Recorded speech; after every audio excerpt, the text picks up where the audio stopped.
Punjabi singer Sidhu Moosewala हत्याकांड में गिरफ्तार शार्प शूटर संतोष जाधव को अपनी हत्या का डर सताने लगा है। एक रोज पहले ही महाराष्ट्र की पुणे पुलिस ने उसे गुजरात के भुज से उसके एक साथी के साथ गिरफ्तार किया था, जिसके बाद पुणे पुलिस उससे लगातार पूछताछ कर रही है ताकि पंजाबी सिंगर सिद्धू मूसेवाला हत्याकांड की सच्चाई सामने आ सके।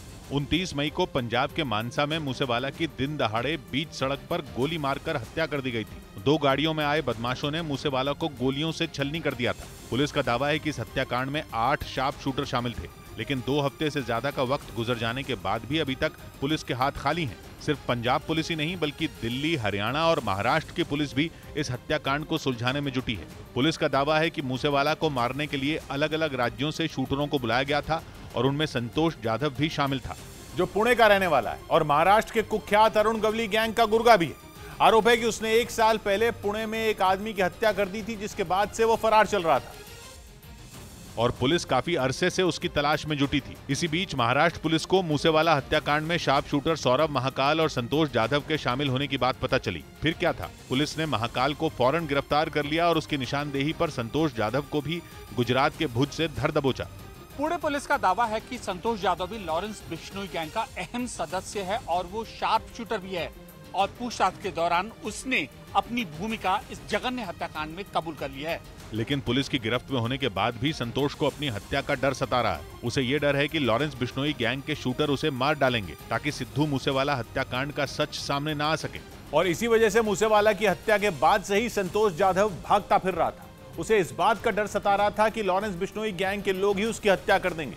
इसके अलावा 4 राज्यों की पुलिस भी उसके पीछे पड़ी थी, जिनसे बचने के लिए वो अलग अलग राज्यों में छिपता फिर रहा था। पुलिस की पूछताछ में उसने बताया कि मूसेवाला की हत्या के बाद वो कुछ दिन दिल्ली के आसपास के इलाकों में छिपा रहा, लेकिन जब खतरा बढ़ा तो संतोष छिपने के लिए गुजरात चला गया। इसके पीछे उसकी दलील यह है कि हरियाणा, पंजाब और दिल्ली में लॉरेंस बिश्नोई गैंग के गुर्गे उसे आसानी से ढूंढ लेते, क्योंकि इन तीनों राज्यों में इस गैंग की अच्छी खासी पकड़ है। इसी वजह से वो अपने साथी नवनाथ सूर्यवंशी की मदद से छिपने के लिए गुजरात के भुज पहुंच गया, जहां वो मांडवी इलाके में एक खंडहर नुमा मकान में कई दिनों तक छिपा रहा।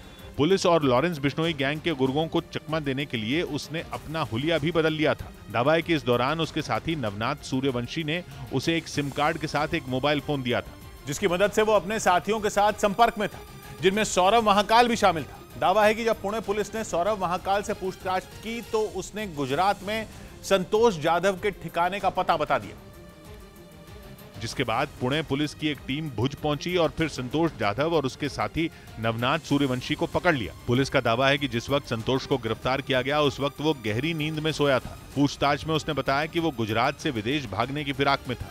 उसकी पहली कोशिश नेपाल और फिर वहां से किसी दूसरे देश में जाने की थी, लेकिन विदेश भागने से पहले ही पुलिस ने उसे दबोच लिया।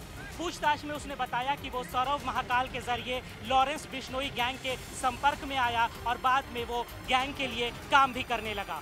फिलहाल पुणे पुलिस उससे पूछताछ में जुटी है। पंजाब पुलिस की एक टीम भी उससे पूछताछ के लिए वहां पहुंच चुकी है और उम्मीद ये की जा रही है कि संतोष जाधव जल्द ही मूसेवाला हत्याकांड के सारे राज उगल देगा।